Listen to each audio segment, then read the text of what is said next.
qui est de ce contexte économique, disons, et cette fameuse histoire du miracle qui revient et sur laquelle je vais revenir aussi, mais ça me permettra d'être beaucoup plus synthétique, et comme ça je vais accumuler quelques points pour les échanges postérieurs, j'espère. Alors, deux séries d'observations, rapidement, puisque l'idée de think tank, Jean-Michel Blanquer l'a rappelé, nous pratiquons ça depuis presque un an de manière assez intensive, c'est plus un échange, un dialogue que une série d'interventions, disons, magistrales, entre guillemets. Et deux séries d'observations. D'abord, une série de considérations à caractère général, qui me permettront de déboucher sur l'économie.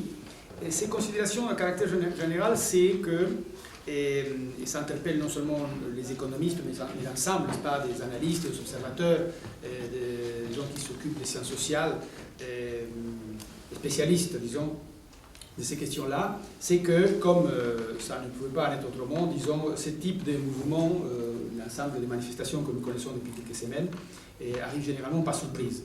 Et des débuts qui peuvent paraître anodins, minoritaires, et qui peuvent, dans un contexte donné, prendre de l'ampleur, et que la première réaction qu'il y a eu de la part de nombreux médias, etc., c'était de justement chercher des repères, des comparaisons, et par rapport à d'autres situations similaires, disons, entre guillemets, que l'on a connues ces derniers temps. Et d'ailleurs, justement, du fait de l'actualité, les comparaisons ont été faites avec la Turquie, avec d'autres cas, le printemps arabe, etc.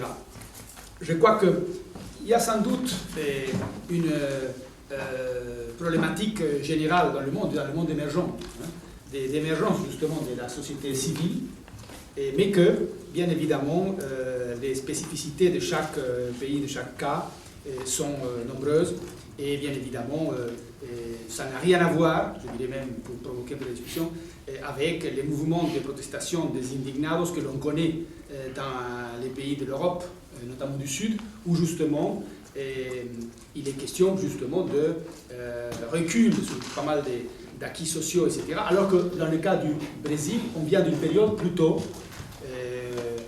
où ces acquis sociaux ont progressé. Et bon, bien évidemment, les comparaisons aussi peuvent toucher les systèmes politiques. J'ai eu de cesse de répéter à plusieurs reprises que, bien évidemment, Dilma Rousseff n'était pas Ben Ali, qu'on est face à, finalement, à un pays démocratique, ça c'est important de le souligner, et justement, quelles que soient les difficultés ou les problèmes du système politique, c'est justement dans ces contextes démocratiques que les choses sont finalement traitées. Et bien évidemment, de nombreux aspects devront être approfondis. Ça a été rappelé, il y a beaucoup de choses qui méritent plutôt une prise de distance, prise d'auteur, et des explications plus complètes lorsque les événements seront, disons, auront quand même traversé d'autres étapes. Mais peut-être que d'ores déjà, nous pouvons, dans ces cadres de considération générale, dire que ça pose un certain nombre de contraintes, aussi bien sur le plan politique et social, que, effectivement, vont caractériser la vie politique et sociale brésilienne au cours des prochaines semaines et mois. Je dirais que, reprenant cette intervention liminaire où l'on parlait des paradoxes, justement, des paradoxes politico-sociaux, il est cet aspect paradoxal, que ce soit, disons, avec le PT au gouvernement. Je ne dirais pas le gouvernement du PT, c'est une autre interprétation parfois simpliste de la réalité. C'est un gouvernement de coalition. Et au Brésil, il y a des associations de partis, etc. C'est un pays, ceux qui le connaissent bien ne le contrediront pas, très fédéral et très diversifié sur ce plan-là. Et à la différence de ce que l'on a pu connaître, disons, dans le cas d'un autre grand géant latino-américain, le Mexique, où le principe explicatif fondamental de l'évolution de cette société mexicaine pendant de longues décennies a été le parti unique, quasi unique, et que tout s'est décidé dans une mesure, dans cette dynamique de centralisation. Le Brésil a été toujours un pays de, finalement, jeu politique, de pluralisme. Même la dictature des années 60 avait dû mettre en place un parlement, il y avait un jeu de partis politiques, et certains d'ailleurs, comme le PNDB, sont des héritiers de cette période-là. Donc, dans ces gouvernements, disons, des coalitions où le PT joue un rôle central, bien évidemment, eh bien, il y a ce paradoxe des protestations que quelques décennies auparavant avait justement le PT comme acteur fondamental. Donc il est évident, plusieurs analystes mettent l'accent sur ça, pour continuer à exister dans le contexte de transformation et de manifestation actuelle, le PT devra se réinventer. Mais ce n'est pas la seule question, disons, qui à mon avis apparaît dans ces cadres de considération générale que je suis en train de faire. Il y a une mise en cause rapide, on a vu dès lors que les manifestations sont généralisées, du système politique.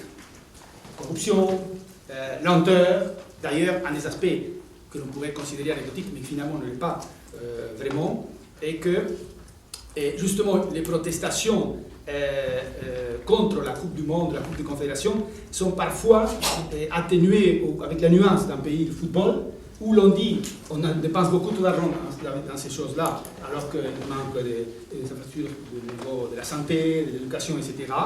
Mais ceci, j'ai entendu dire dans les interviews, disons, de télévision, dans les rues, etc., dans les contacts, les retours que nous avons avec des amis et des collègues au Brésil, qu'il y avait aussi une contradiction évidente entre la lenteur de toute une série de projets, qui sont même dans les tuyaux sur le plan de l'infrastructure, et la rapidité avec laquelle, effectivement, on avait rattrapé les retards concernant les stades, parce que ceux qui suivent de près ça, moi je suis un, savent que la FIFA avait à plusieurs reprises signalé le retard, et vous n'allez pas y arriver. Alors ils ont mis, paraît-il, les bouchées doubles pour justement y arriver, et ça contraste avec le reste.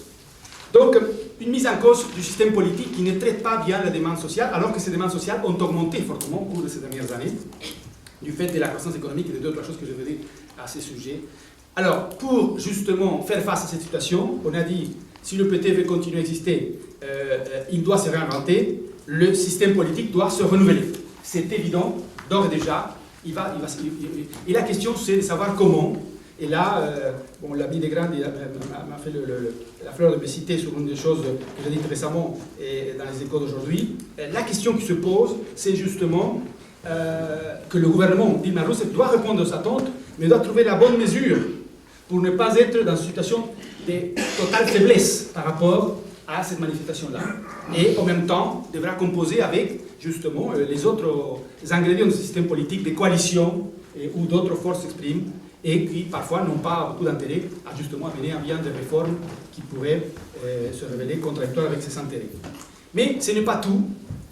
En plus d'une réinvention du PT, en plus d'un renouvellement du système politique, il est clair, je tombe là à mon deuxième point, l'économie doit se transformer. Une restructuration doit avoir lieu.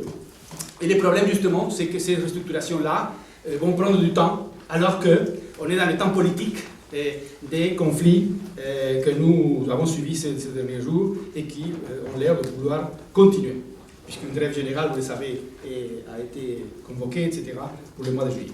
Alors, l'économie. Je serai très bref, parce que Pierre a traité pas mal de choses, mais je reviens sur l'histoire du miracle. Alors, effectivement, on voit là, au travers de cette crise, l'importance aussi de l'aspect médiatique du traitement de toutes ces questions-là, mais aussi de la politique, disons, médiatique qu'a eu le gouvernement brésilien pour, entre guillemets, bien vendre ces performances économiques qui n'ont pas été mauvaises. Ça a été rappelé par Pierre au cours de la première décennie, notamment de la période 2003-2010, on va dire, mais qui a survendu. Et ça, dans le contexte de quelque chose qui a été central au début de la stratégie, disons, du PT et de Lula, j'insiste beaucoup pour le répéter, pour souligner ça, je répète assez souvent cette question.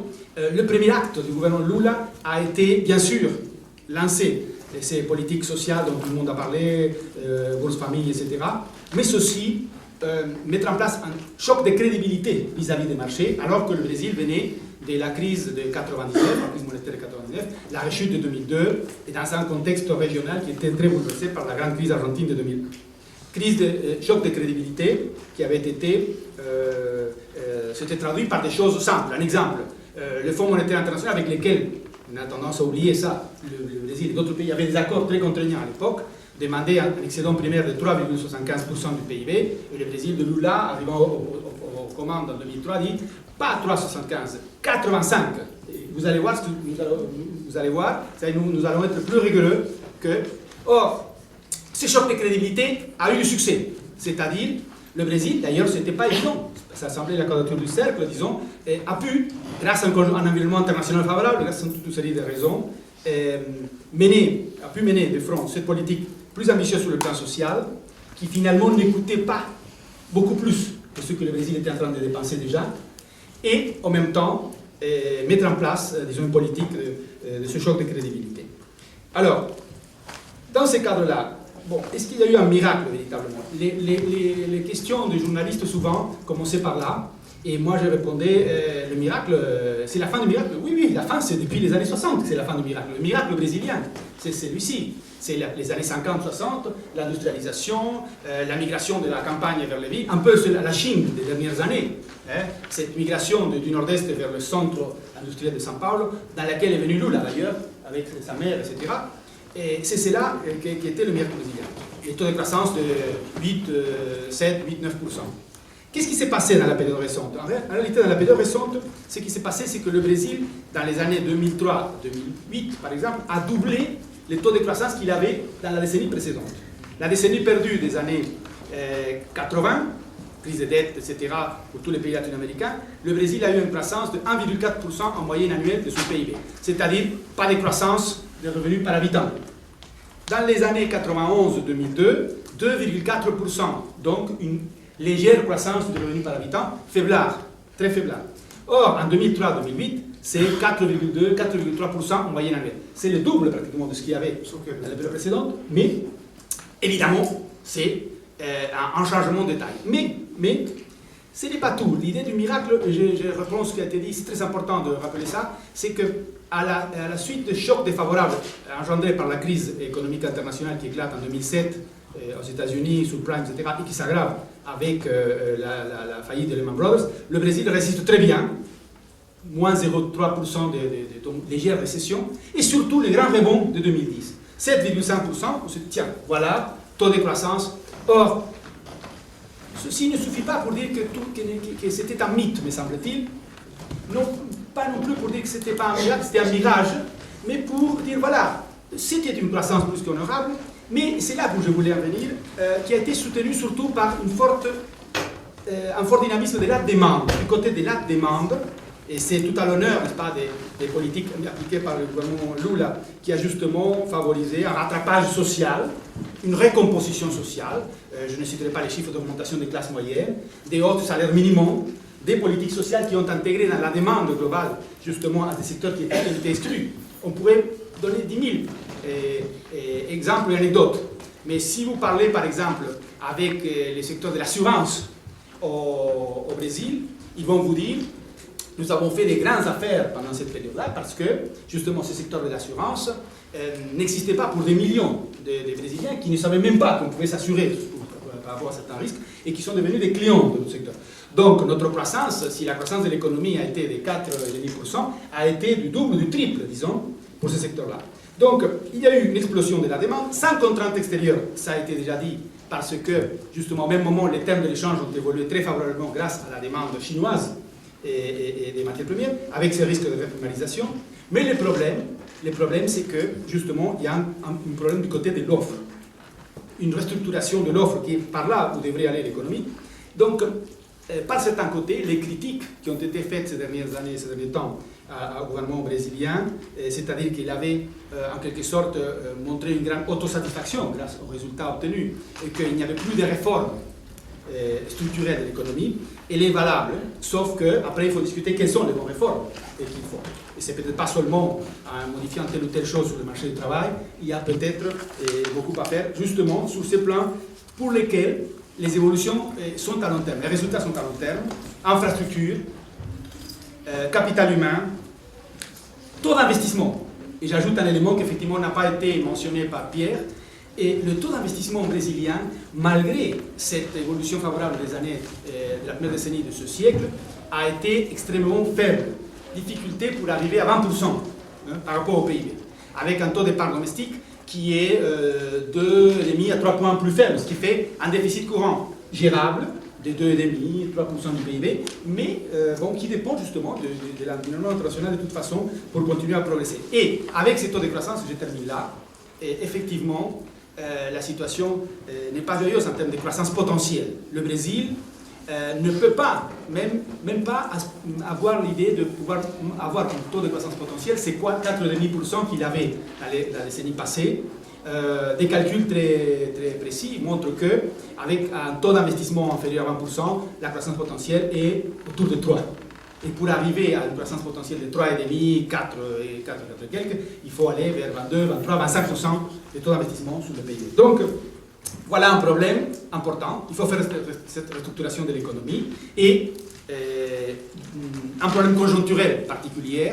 Le monde en ralentissement n'aide pas, parce que vous pouvez avoir justement la possibilité que le monde vous tire un peu, même si vous avez des obstacles internes importants, mais justement le monde n'aide pas, il y a le ralentissement des autres émergents, une conjoncture mondiale très morose, les incertitudes générées par la fin de la politique monétaire expansive, probable, disons très probable, de la Réserve fédérale américaine, tout ça fait que ces mouvements de contestation arrivent au pire moment en termes de marge de manœuvre. Ce n'est pas que les marges de manœuvre du gouvernement sont nulles, en plus ces marges de manœuvre-là se mesurent non seulement du point de vue économique, mais aussi de la capacité politique de gérer la situation, mais on est loin des marges de manœuvre beaucoup plus larges qu'on avait dans les meilleurs moments de l'expansion de la décennie passée.